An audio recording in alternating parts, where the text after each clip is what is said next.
नमस्कार, मैं हूं सुधीर चौधरी और आप देख रहे हैं हमारा डीडीएनए। डीडीएनए में आज हम विश्लेषण करेंगे बैंक घोटालों से होने वाले फायदों का। जी हां, आज हम आपको बताएंगे कि बैंक घोटालों से हमें क्या क्या फायदे होते हैं।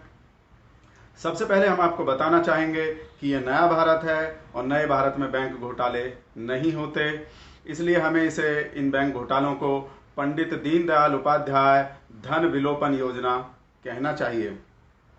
दूसरा, हम ये पूछना चाहते हैं कि एबीजी शिपयार्ड का ये बैंक घोटाला सबसे बड़ा घोटाला कैसे हो गया। सबसे बड़े तो मोदी जी हैं, तो ये बैंक घोटाला सबसे बड़ा कैसे हो गया। जी हाँ, ये दुष्प्रचार है प्रधानमंत्री मोदी के खिलाफ। जो हमारे देश में जो डिजाइनर पत्रकार हैं, डिजाइनर एक्टिविस्ट हैं, वो दुष्प्रचार कर रहे हैं कि मोदी जी ने तो कहा था मैं देश की तिजोरी पर किसी का पंजा नहीं पड़ने दूंगा। लेकिन अगर आप गौर करें तो ऋषि अग्रवाल, एबीजी शिपयार्ड वाले जो ऋषि अग्रवाल हैं, उन्होंने जब चेक लिए हैं तो उन्होंने चेक पर जो बैंक से जो लोन के जो चेक लिए हैं उन पर ऐसे पंजा नहीं डाला। उन्होंने अपना हाथ ऐसे रखा है, पंजा ऐसे रखा है और उसके ऊपर चेक पड़वाए हैं। तो मोदी जी ने किसी का पंजा नहीं पड़ने दिया है, बल्कि पंजे पर चेक पड़वाए हैं।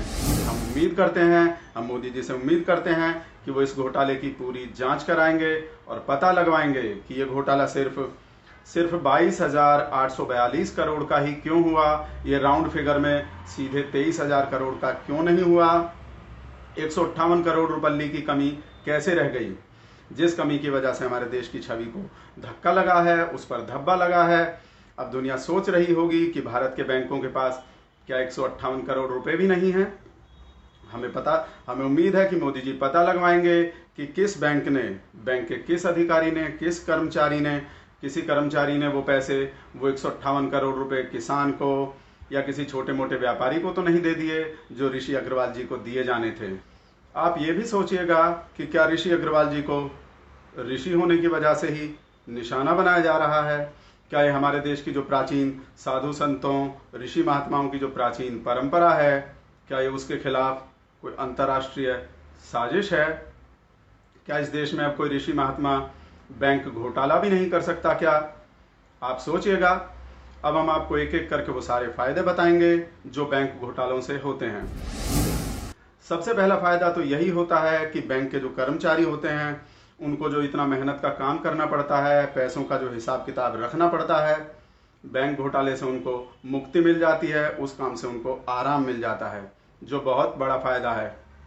दूसरा फायदा यह होता है कि इससे बैंक घोटाले रुक जाते हैं। आपको हैरानी हो रही होगी कि बैंक घोटाले से घोटाले कैसे रुक जाते हैं, तो हम आपको बताएंगे।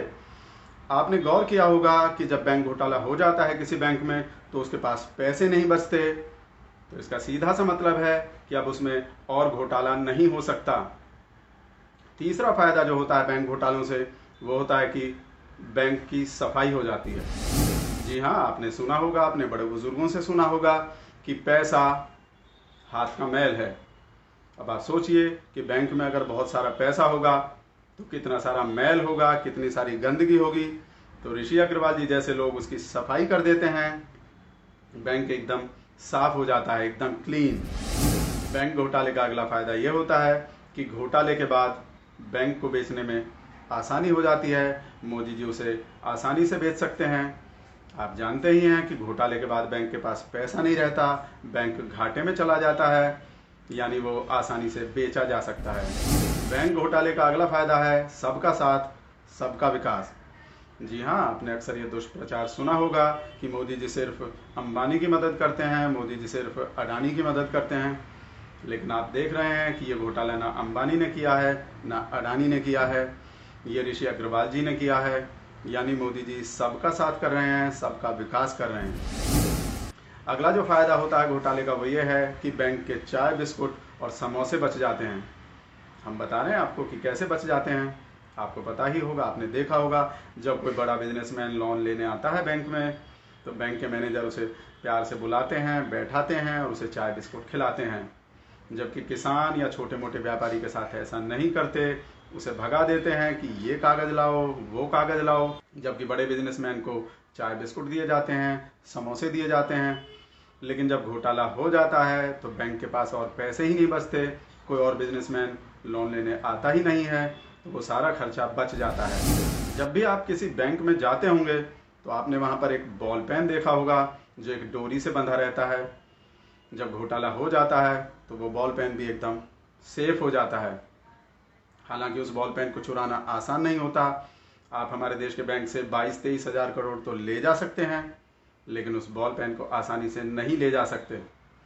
तो हम आपको ये सारे फायदे बताएंगे एक एक करके। अभी वक्त हो गया एक हमारे सूसू का, यानी सूसू ब्रेक का। ब्रेक के बाद आपको दिखाएंगे, वो तो आप ब्रेक के बाद ही देखिए कि हम क्या दिखाएंगे।